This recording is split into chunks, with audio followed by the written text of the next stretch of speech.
All right, now for the fun talk. We're going to talk a little bit about military culture at the beginning because it's going to set the stage for the things we're going to talk about next.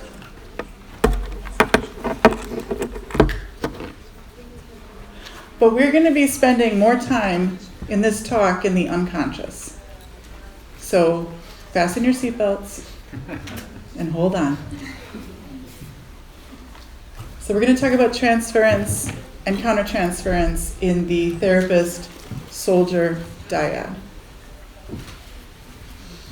So some of the objectives today, we're going to discuss military culture themes, the transition to becoming a warrior from a civilian, and what we should do to take a good military history for our patients. We're going to talk about major transference, countertransference themes, working with soldiers, Marines, sailors, airmen, and giving a detailed military culture formulation to enhance your treatment planning.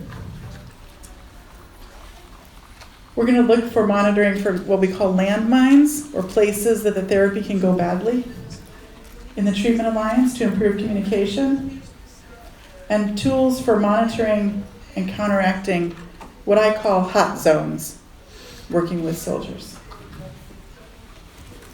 So first of all, let's talk just a little bit about military culture. What is culture?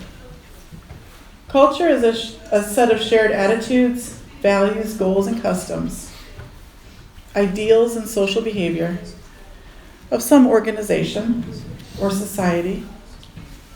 And the military has that.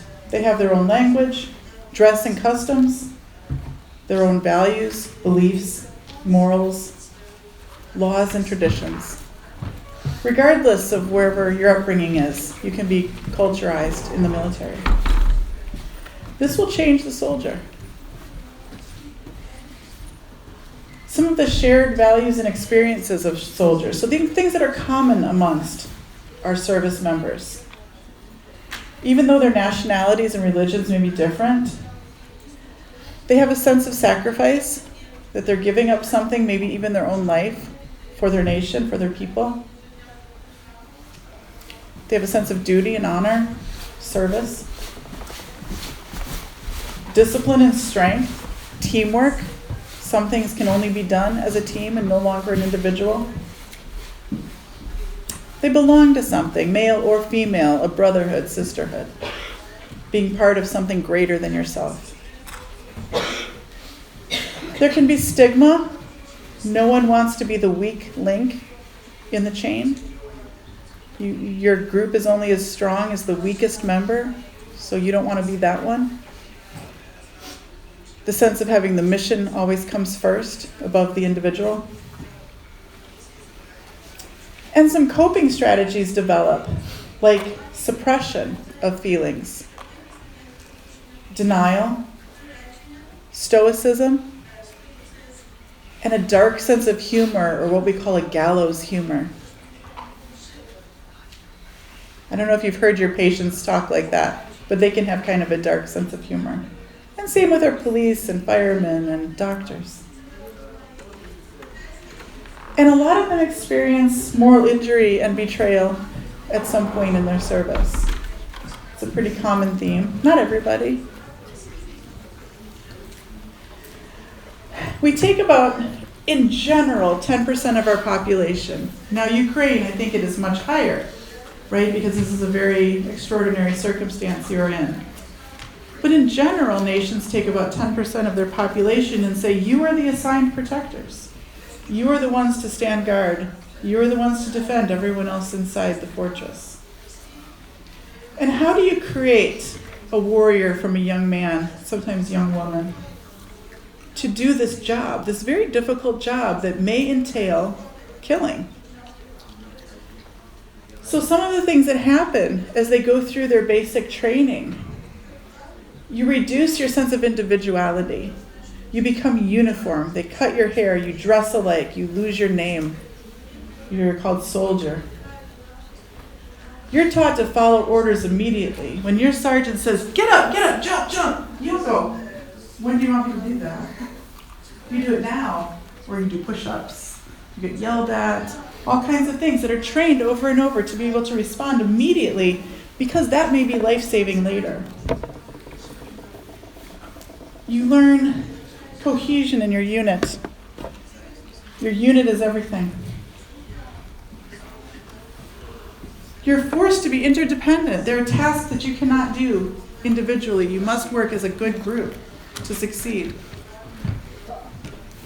You may desensitize to weapons, explosions, loud noises, so that you don't jump or be scared or freeze. They do this in training and simulation. You rehearse over and over to gain confidence, competence in the skills that you're going to need, to be able to do very quickly when the time comes. You're often trained in conditions of food and sleep deprivation so that you know you can do it later. You may prepare and rehearse for death. You practice carrying your wounded buddy off of the field. You have your will written when you're 18. I know I did. Dehumanization of the enemy. This is a terrible thing, but I think if you're trying to develop a warrior who must be able to defend and possibly kill the enemy, I imagine it is very difficult to do so. So if you teach them that they are less than human, less than a dog, it makes it easier. But this is a problem, right? It comes back. This is a problem. Physical strength building. So in all these things, we develop our warriors because really we're trying to train them to be able to do this. To be able to do this terrible thing that we ask a small portion of our population, or a large portion in this case, to be able to do to protect our people, our lands, our loved ones, our children, our society and culture. Every single one of these are places where PTSD can develop. And you can think of how that expresses itself. Components of a good military history. So when you see your patient, who is a military serviceman or woman, there are things maybe more than just in a civilian context you would ask them. You might ask them why they joined or what were the circumstances. It might not just be because the war started. Maybe they volunteered. Maybe they were told they had to go. Maybe they were called back from out of the country to come back and do this. What branch are they in? They serve in the Army or the Air Force or Navy. What's their specialty? What's their rank? Are they enlisted, sergeants and privates, or are they officers, lieutenants, captains, colonels, generals? What years were you in? Which also tells you what wars they might have been exposed to, or other types of operations. What was their job? Everybody had a job. Mine was a parachute rigger. I packed parachutes for equipment and people to jump out of airplanes, because our job was to have an airplane wheels up with a battalion of soldiers anywhere in the world within 18 hours notice. So we were always ready to go with 3,000 people for the very first insertion, if needed, anywhere on the planet. What was your unit? Where were you stationed? Did you have extra training after this? I was certified in high altitude operations under oxygen, so we could go up to altitude like skydiving. I was certified to work with the Air Force as an airdrop instructor, and I was a malfunctions NCO, so if there was a problem and something went wrong, I was the one to do the investigation. So these are all special certifications later. How did you get out of the military? Were you discharged because it was your time to get out? Were you injured and you got out on a medical discharge? Was there a situation, maybe bad conduct, where there was a problem and you were put out of the military? Those are all different types of discharges from the military. Are you still in, right? A lot of the people will still be in the military. Did you sustain any injuries? Injuries seen and unseen. We call PTSD the invisible wound. And I think it's really important to remember to ask the women the same questions, because they are exposed to the same things. They have the same types of histories as the men. And it's also really important to ask the women about firearms, ask them about suicide, just the same as the men. In America, in the US, the statistics show that men more often die by firearms for suicide, unless you look at military women. Military women are similar to men because they are familiar with weapons. They have access to weapons. So their statistics look a lot more like military men or men in general than it look like civilian women. So let's ask our ladies the same questions. And it's not on the slide, but it's also important to ask about military sexual trauma for men and women. Things that happen that shouldn't have happened. People can be abused, sexually coerced. In the US, the statistics show it's a higher number of men that have military sexual trauma than women because there are more men in the military, but the percentage is higher for women. Does that make sense? Of the women that are there, more of them experience that, but there are just a greater number of men that have that history because there's more men in the military. One of the things that military has, we have some rituals for how we mourn. We have rituals for how we say goodbye. They don't often happen in a timely way sometimes.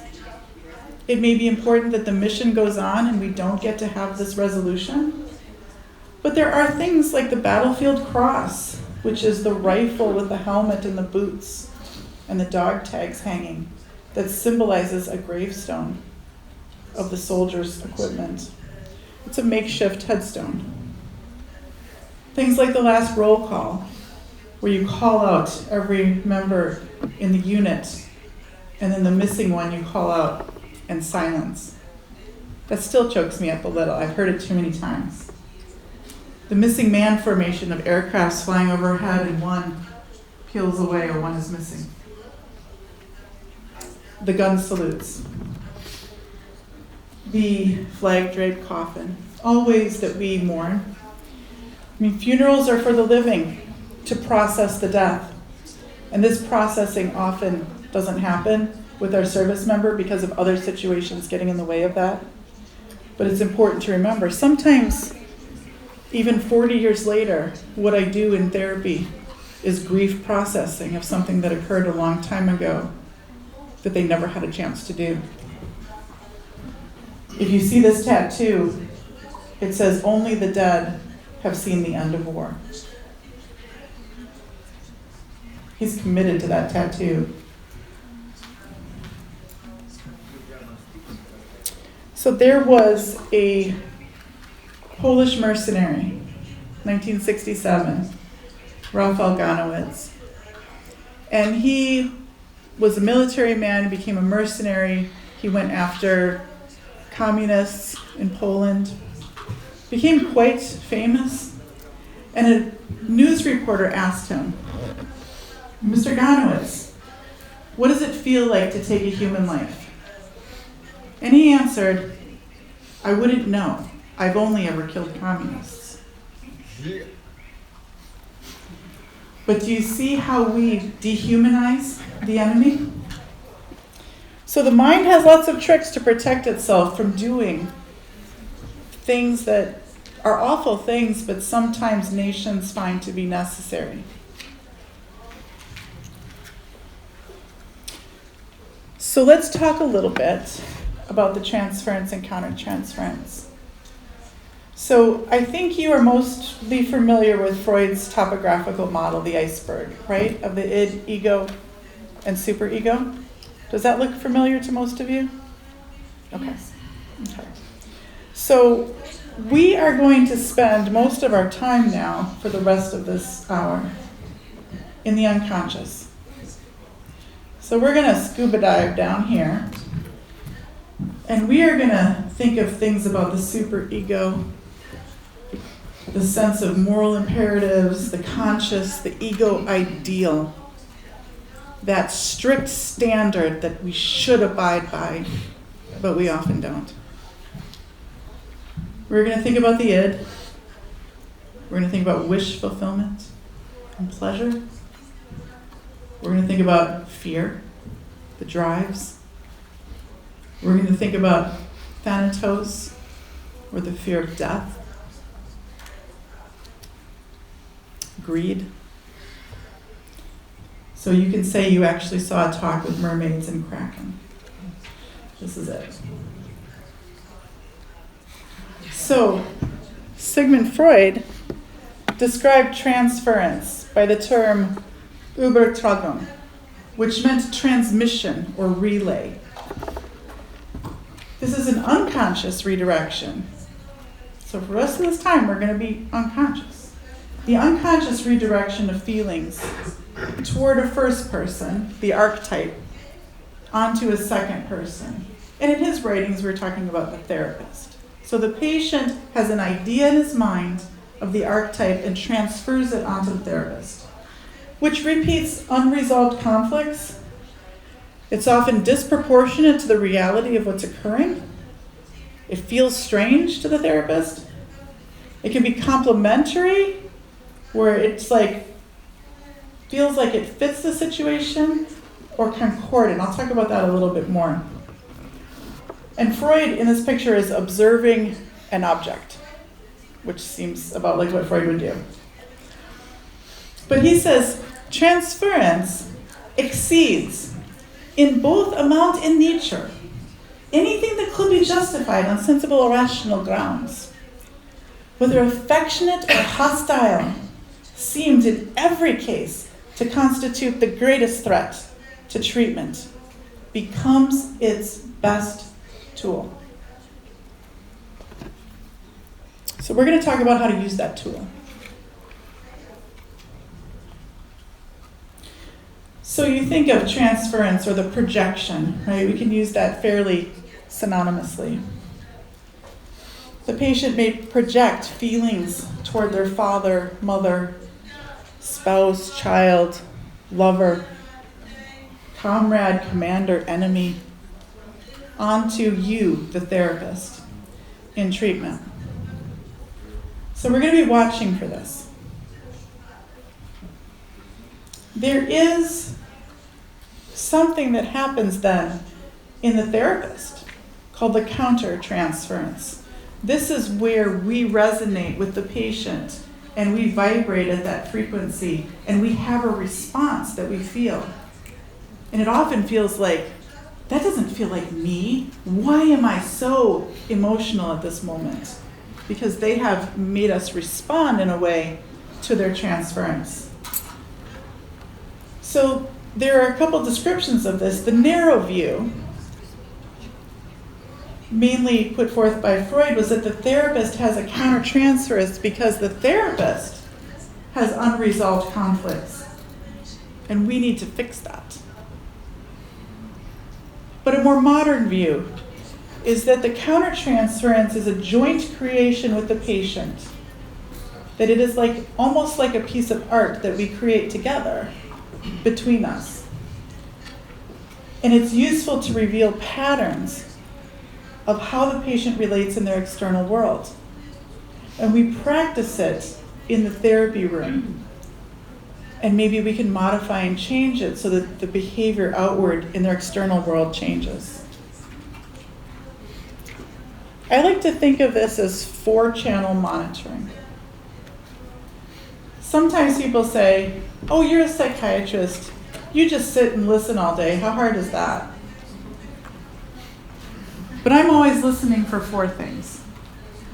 If you were my patient, I would be looking at your posture, your paralanguage, the way you lean, the way you move, the sound of your voice.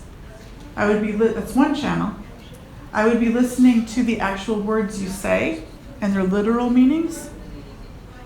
I would be listening for the drives, the fears, the pain, the conflict. And the 4th channel is I'm watching myself and my reaction and holding that reaction until I understand it a little bit more so that I can then know what I want to do next with the patient in a therapeutic way, not in an emotional reaction way that I don't understand. So this can be very exhausting if you do this for an hour, 5 or 6 times, 7 times a day. You come home quite drained. So how well will you resonate with the patient? So I like to think of this like an MRI scanner. I used to do, and still do, some biophysics work. So I think of we're sending in a frequency vibration to hit a proton that resonates at a certain frequency and sends that information back. And that's really what it's like with the patient. The patient transmits, sends information out, and I may or may not receive it. If it's at the right frequency, I receive it. And I can respond in kind.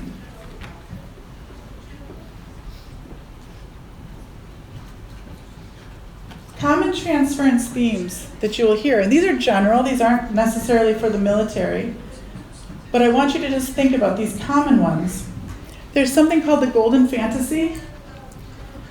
This is kind of where we try to get to in therapy. It may take some time, but it really is this idea of reality is quite different than this paradise I think we thought of as infant joined to mother. This perfect caretaking that should have existed but maybe doesn't. And if I am only good enough, that caretaking and love will be restored. The truth is, reality is often not that. And it takes a while to get to the point of going, I'm fighting in these circles to get there, to I'm accepting of this sad truth, but in a more realistic way. Does that make sense? Another major transference theme is a rescue fantasy. And this is kind of hard for us to see. We're a little bit blinded to this because we also feel like we are rescuers, do we not? We want to save the patient. We want to be helpful. This is kind of the core of who we are. So when they fall into this transference, it feels normal to us. So we have to be on guard for this.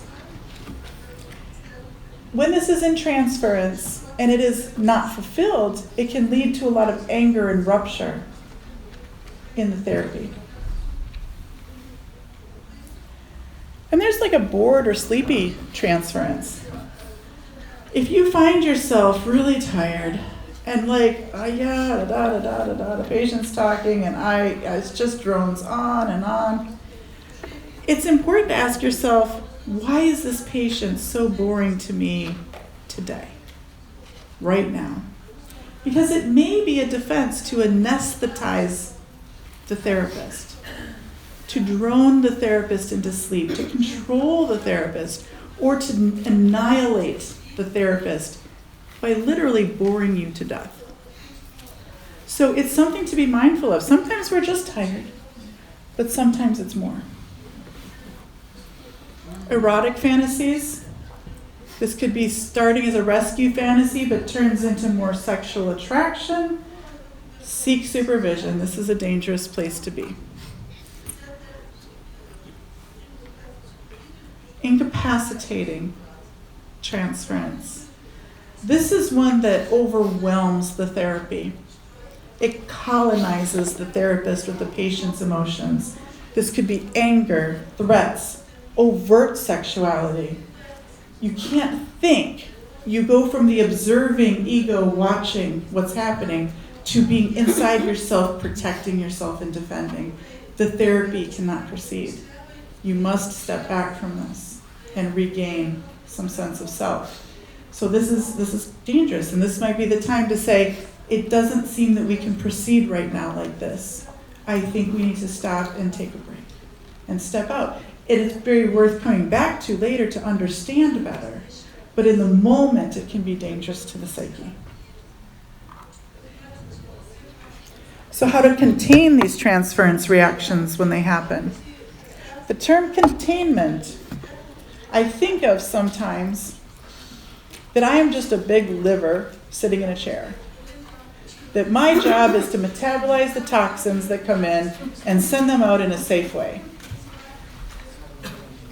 So that is my containment. They project, they send all these things to me, I must hold them, try to understand them, try to make sense, and then give them back in such a way that helps gently shape behavior into maybe a more positive way. Because really, we're looking for change, right? So I want to be able to keep the patient's thoughts the patient's and not have them overwhelm my own. If you feel colonized by the patient's emotion or the patient's transference, it becomes hard to think. You really want to take a moment, just quietly in therapy yourself, and try to identify what's theirs and what's yours. Work back to that state of dual consciousness where I can attend to what's happening in the session, but also monitor from above, my observing self. And I want to engage in a little thinking about how they got me, how they hooked me into this. I want to formulate an interpretation of this in my mind, and then I may present it to the patient or ask them to elaborate on their experience. This is a way to kind of come back out of the overwhelming transference. Does that make sense to folks? Any questions on that?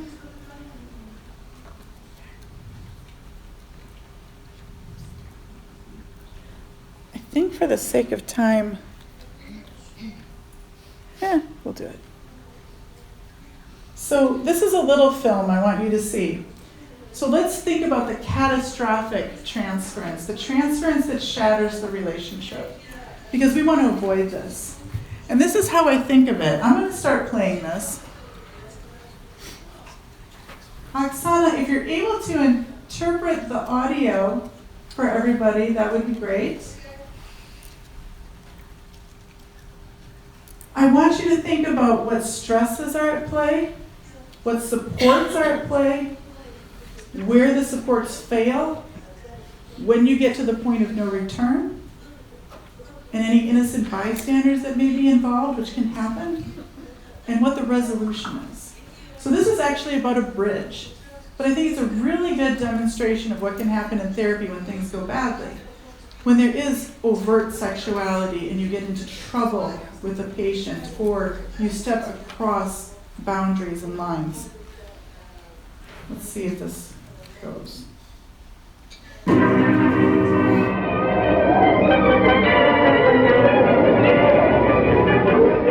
Dawn of a fatal day, and the wind begins to speak with a roar that no man can fail to hear. In a 40-mile-an-hour gale, the center span weaves like a ribbon in a swinging twist that you wouldn't believe possible unless you could see it as you do now. There's an automobile caught on the heaving roadway. The 11,000-ton center span twists and strains the giant cables that support it. Cables of 6,300 wire strands, each 17 inches thick.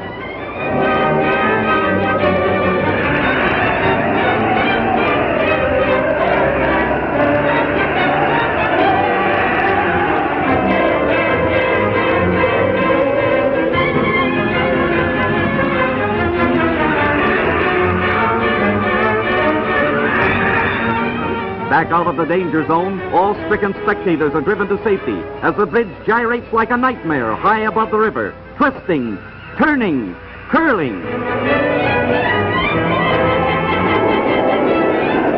The lone motorist is forced to abandon the car. He has but a few minutes in which to save himself. Face to face with fate, his destiny hanging in the balance. Will he heed the last warning or perish with the doomed structure?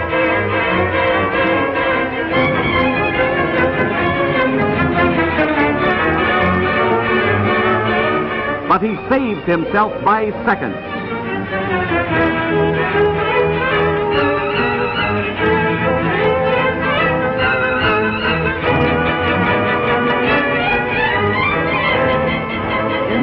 structure of steel and concrete can stand such a strain? Steel girders buckle and giant cables snap like puny threads. There it goes!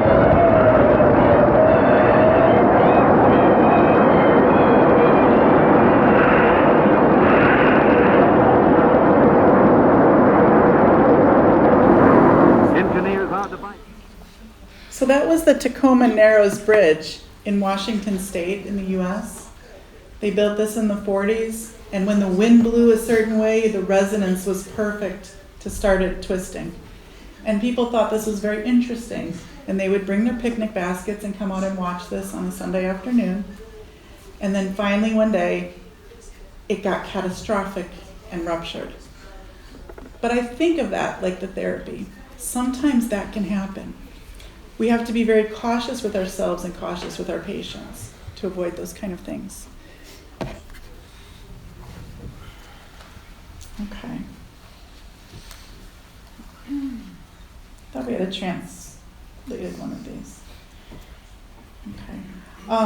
I'm sorry I don't have the Ukrainian on here, but let me just talk about a few things that are more military. So I highlighted things that are typically transferences that you will feel with military. The more apprehensive or distrustful, which is reactions of fear, anxiety, and shame in the patient.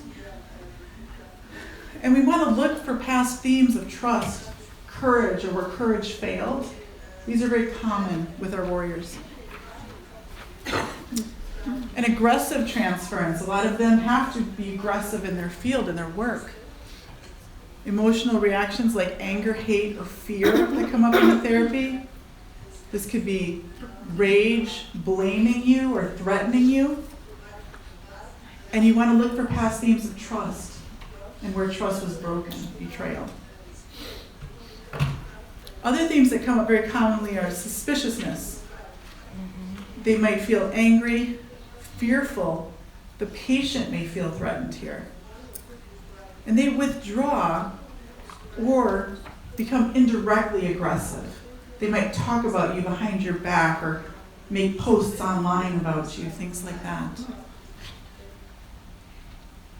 You want to discuss the pros and cons of the behavior. Give feedback about this. See if you can resolve this. And a lot of these soldiers can be very competitive. So there's a competitive transference. It's like, I'm better than this therapist. I can outthink them. Leads to a lot of tension. And there's like an emotional charge where there's a score kept. Like who's got a point against the other. This can be competitive. You can end up debating your patient. You can end up having a lot of rationalization with your patient. And we want to look for past themes of competition, maybe with dad or mom or brother or colleague, something that in maybe childhood was a very competitive situation to sort this out a little bit. And sometimes there's contemptuous or very hateful, like venom. They can be angry, impatient with you, bitter. They may withdraw. They may drop out and then regret it and then come back and then be venomous again and hateful. And you want to look at this. In all of these themes, you may want to look for the origin of this behavior.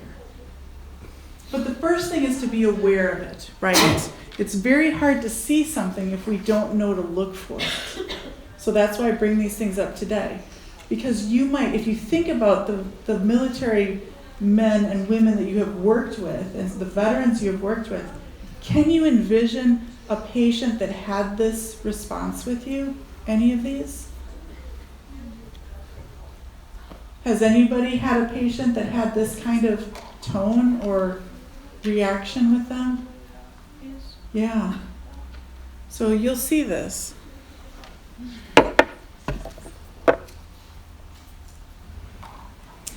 And there are particular things that are special to the military as well. So there's a lot of suppressed anger.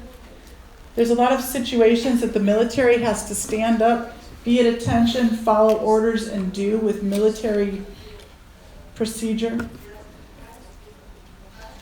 And they can be very angry about this, but they keep it under because they have to have their good military control. So anger is used as a motivational tool. Do you ever go for a workout at the gym and if I'm just mad enough I can get a really good workout? It's like that. So they're always sitting on this repressed, which is unconscious, or suppressed conscious anger. There are certain terms. Now, this is in English in America. I'm not sure how well it translates, but I'm going to describe this. But there can be sort of sacred terms to the military.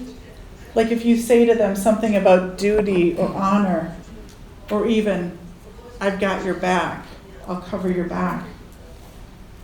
If you talk about writing medical orders, but it sounds like military orders.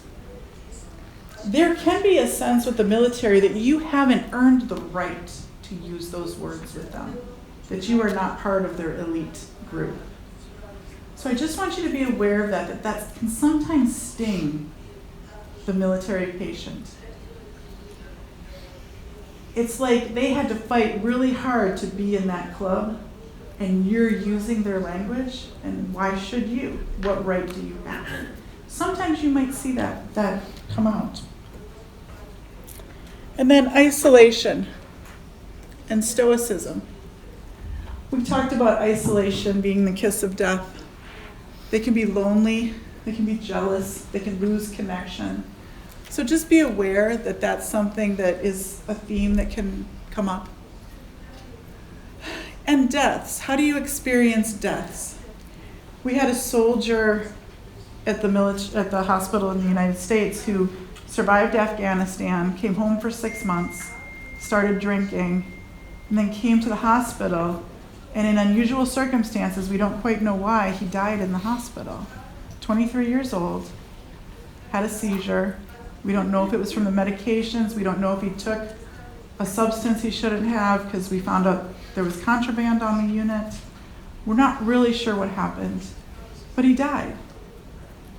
What his mother said to me was he survived all of this to come to the hospital and die here.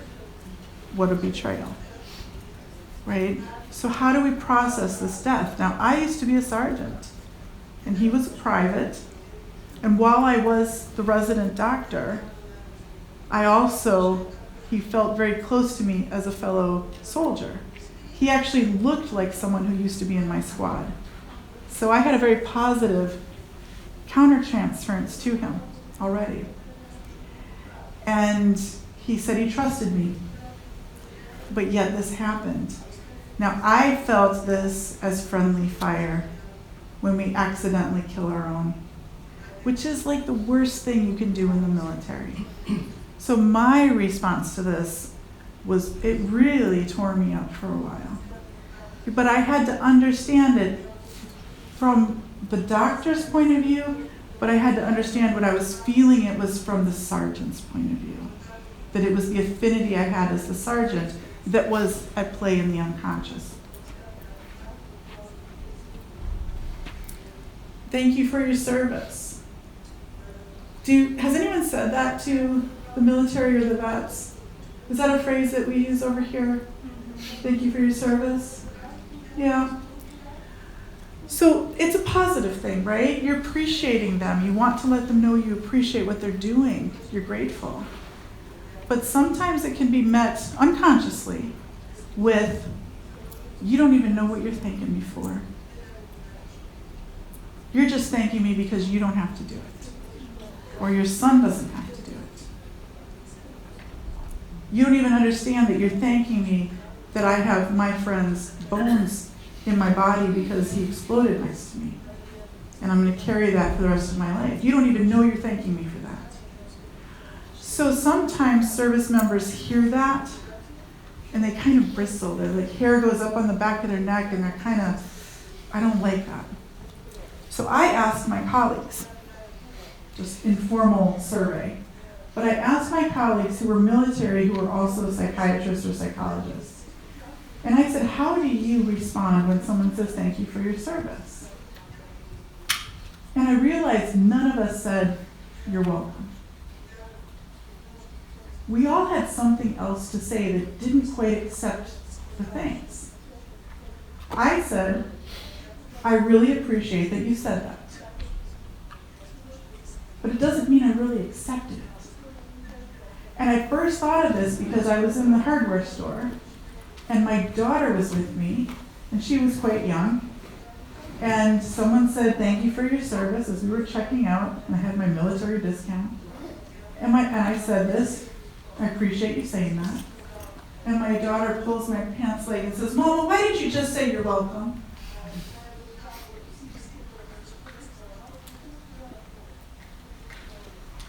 And I had to go, why didn't I just say you're welcome? So a bunch of psychiatrists talked amongst ourselves and we figured out because we don't accept it. Even us, that should know better. So I think I don't want people to not say it, but the important part is to say it with sincerity. If you mean it, if it's in your heart, say it, but don't just say it like, thank you, have a good day, just a greeting. Say it if you really feel it. Okay? So those are just some areas where you may see the transference play out. Just checking the time. Okay. I've got your back.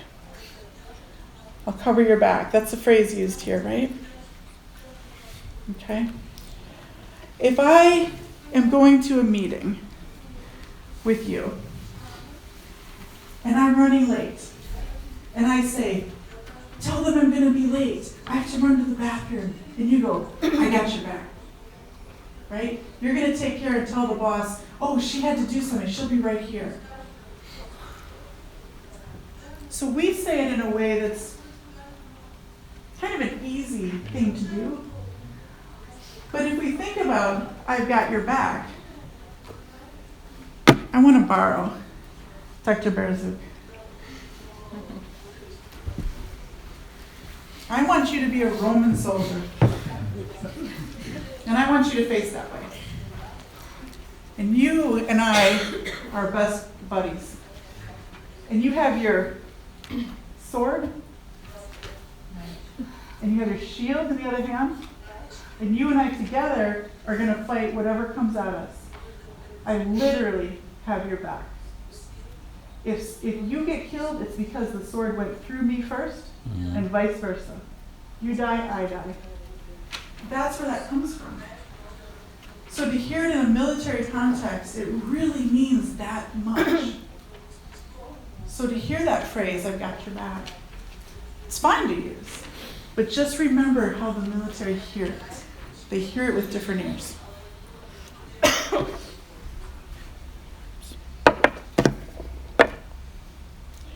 So the things I call landmines, or where the therapy can blow up. Sometimes I think I'm sitting there in my chair, and the patient's sitting here, and they take a landmine and set it right between us, and it says front toward enemy, pointing right at me. And they wait for me to step on it and blow up the therapy so that they can leave. So where are these places that can happen? So some important things to do with your military patients. If you don't know, just ask. They're pretty good at telling you stuff, and a lot of them might even like to tell a story and feel like they have knowledge you don't have. So if you don't understand, it's okay to say it. So asking questions, and it gives the patient their power back to be able to inform you about something or help me understand better to help other military men and women. They feel pretty vulnerable in these situations where they're here in the hospital. And another thing is to listen. The whole point of a first session is to have a second session, right? Every military or veteran has a unique story. Every human has a unique story. And I think in our field, it's really good to be interested in the human story. So let them tell it to you. There was a paper that came out when I was in medical school that did a study on how long a patient spoke before the doctor interrupted them. It was 8 seconds. That's pretty bad. So we need to let them tell their story. I mean, obviously we have to stay on time and be directive about things sometimes, but definitely hear their story. Sometimes patients will tell you, I'm fine. Saying I'm fine doesn't mean they're not suffering. If someone says I'm fine, I want to ask a measurable, operationalized question, a functional question. So if I say, how are you doing? And they say, I'm pretty good. I say, when did you do your grocery shopping? Well, at 2 in the morning. When was the last time you went to a movie? 3 years ago. When did you go to a music festival? I don't do that. I don't get out amongst people. So even though they're saying they're fine only because they've restricted their environment so much that they don't have these interactions. If they had to do them, the PTSD would be really obvious, right? They would have flashbacks or be very nervous in the situation. I think 99% of the time, it is probably a terrible idea to say, I understand. I think no matter what we think we understand, we don't quite understand it fully from the patient's perspective. So I tend to avoid using this unless you're saying, like, I'm saying, what's the word for thank you? And you say, docular, I said, okay, I understand. Very specific. But I think in general, when someone tells me about their pain, and I say, I understand, they go, oh, no, you don't. You couldn't possibly understand. So I think this is just a good phrase to avoid. Things that you can substitute it with are, tell me how that was for you. Or, I can't imagine what that was like for you. Could you tell me more? I think those are good ways to elicit more information. Don't assume they regret serving. Even if they're conflicted or angry about it, they may actually are quite proud of some part of what they did. Remember we saw those faces with the two sides? They're often very split and conflicted about things. So part of what they did, they might be very proud of. And part of what they did, they might not. Whether they were drafted or volunteered. Don't make assumptions about it. Let's ask. Not all trauma is deployment or military combat related. In the US, people who go into the military have a higher likelihood of traumatic histories in their childhood than people who are not in the military. People who are traumatized go into the military in many cases to get away from bad situations. Or there could just be car accidents, or there could be something else going on at home, or domestic violence. So we won't assume that it's just due to this. And I think it's really important when working with the military to try very hard to suspend our own judgment. Even though we could listen to their story and say, oh, that was a terrible idea, you should have done it differently, chances are, in the moment where they had maybe seconds to decide, they made the best decision they could at the moment, even if it turns out to have been the wrong decision later. So just realizing they may be sleep deprived, they may be emotionally exhausted, they may have very, very little time to decide to do something before something really bad happens. They may have to take action that in the end could have been done better. We will try to be empathetic and withhold judgment. And watch out for avoidance. Patients will come up with a lot of really legitimate reasons to not be at their appointments. And some of them are truly legitimate. But when that starts to become a habit, or starts to become when it gets around certain themes in the therapy, we might want to think about this as an avoidance. I had a veteran who came in for his first consultation with me, and he came in 20 minutes late for a 60-minute consultation. And he was a high-functioning gentleman. He worked. And he came in and sat down and said, "Doc, I'm really sorry. I meant to be here on time. I had set my alarm. I was ready to go. I don't know what happened. I just started working on my taxes." And taxes weren't due for months. And I said, "So doing your taxes is better than going to the shrink?" And he said, "I guess so. I'm sorry." So it was fine. We worked it out. But it was an unconscious avoidance. He didn't want to do his taxes. He just didn't want to see me. I get that. And asking for help is really, really hard, especially for people who are trained to be in charge of things, trained to suppress the pain and trained to not be the weakling. So it might take a while before they come to you, and it might take a while for them to accept help. But just keep trying.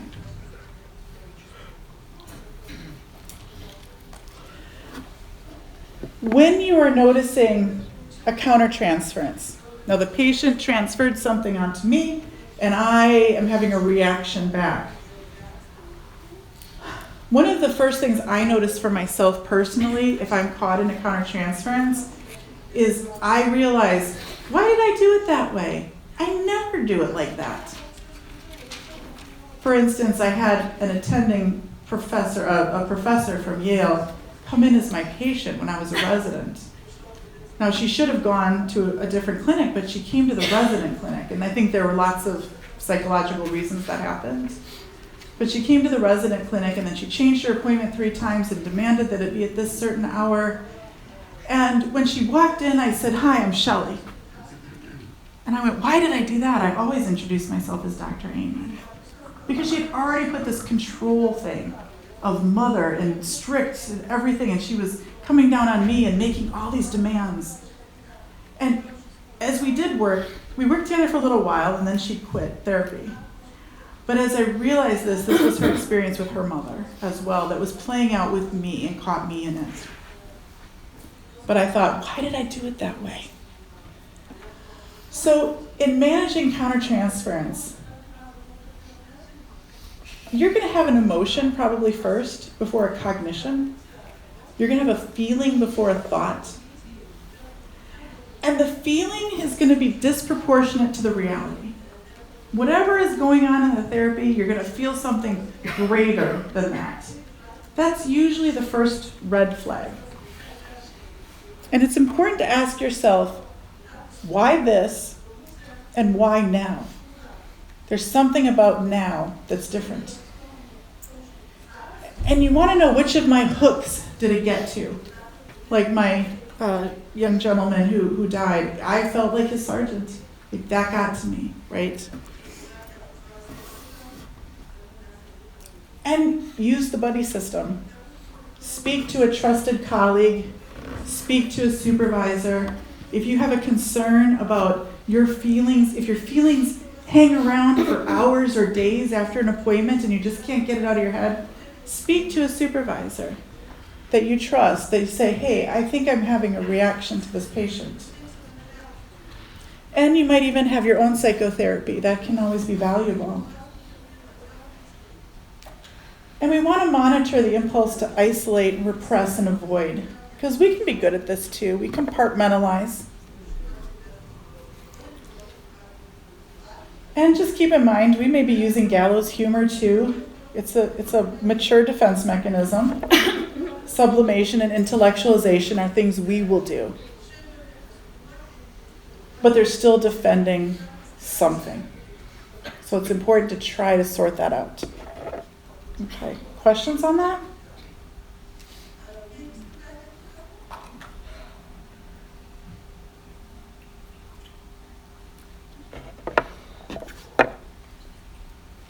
So in summary, let the soldier teach you. Understand the development of military culture and try to take a good military history. This will improve trust, treatment adherence, and outcome. You want them to come back. You want them to be able to trust you, because trust is the critical thing here. It's the broken bone in betrayal. transference and countertransference are everywhere. All day long, with friends, with family. This is a natural and normal way the brain works and the mind works. But in therapy, we're going to use it as that tool that Freud talked about. Awareness of it is key. So that's why we're here today, to bring these things up from the unconscious to the conscious. Because once they're in the conscious, we can act on them.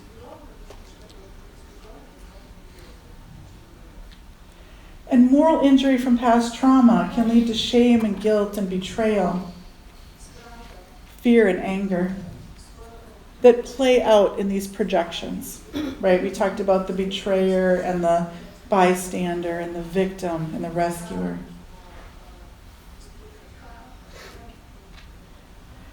And don't forget that we bring ourselves into the projective space with the patient, that we have a mutual construction between us, like a piece of art, that will be different from the next therapist and the patient, because you have different backgrounds, you have different history, different fears, different struggles, different experience. And military countertransferences can come in predictable patterns, so look for these. And you have strategies to counteract them. Okay? So we'll talk a little bit more about some of those strategies later. But I think at this point, we are at the end. So any questions now? Oh, we got a bunch of them. Hang on.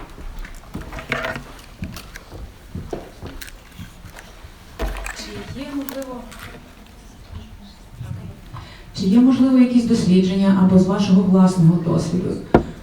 З ким краще працюється в терапії з солдатами? З колишніми військовими терапевтами чи цивільними терапевтами?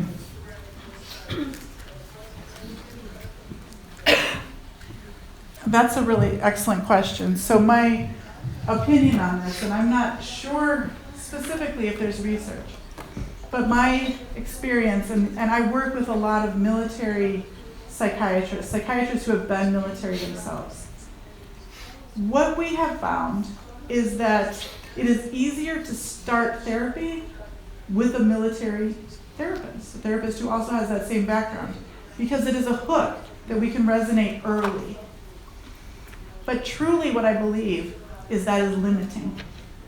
And what I really want the military or veteran to be able to do is to integrate back into community. And if the military person says, I can only talk with a military doctor, that limits them reconnecting with community. So ideally, I might start, if they're having a very difficult time starting with other therapists, this is what happens in my job. There are patients that have very difficult time starting with other therapists, so they say, Dr. Amon, can you take this one because you're military? I say, sure. So I get it going. And then I say, okay, now that we're going and we've gotten somewhere, we're at this point, this is the point where we transfer to this other person. And that's kind of part of the plan early on, so it doesn't surprise them or feel betrayal. But then they work with the other, and I say, it's really cool because you're going to get to develop something new with a different person, with a different set of eyes, and build something together in a different way that I'm limited in. And they go, okay, I'll try it. And I can say, they're really good, go work with them, it'll be great. Okay, and then they usually come back and say thank you, that it is good. But really what I want them to do is integrate into community. Okay. I know a couple other hands.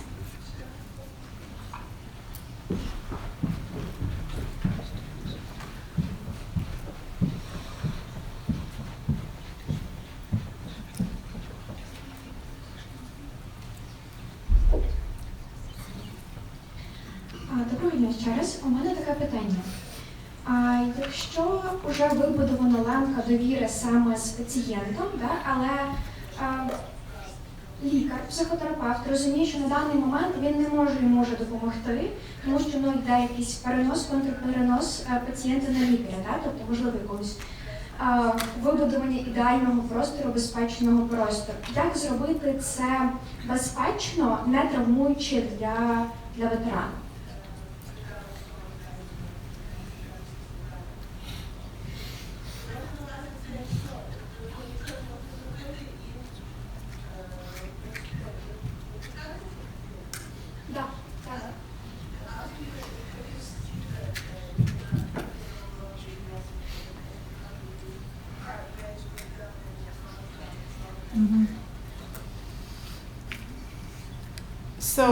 the first thing, if you felt that you were in a situation that was at the point where you needed to terminate the therapy, I would probably involve a supervisor that maybe could actually help work with the patient too and try to sort out the problem. Most of the counter-transference and transference issues can be overcome by kind of bringing them to the surface and talking about them. One of my mentors said, therapy never starts until the fracture starts to heal. Like, you need to almost have a fracture in therapy to really bring out these unconscious things, and then you can mend it stronger than it was before by getting through it, because you're modeling how to repair a broken relationship with them. But if it is too much and too bad, and there's reasons for that, I would involve a supervisor and say, this is what's happening, have them involve it. And what you want to do is make sure that the patient is handed off to another therapist. You don't want to just leave them. You want to make sure they have follow-up. Even if they refuse follow-up, you want to make sure they have a letter with recommendations and referrals so that they can pursue that if they want to. But ideally, you would transfer them to another provider who would agree to work with them.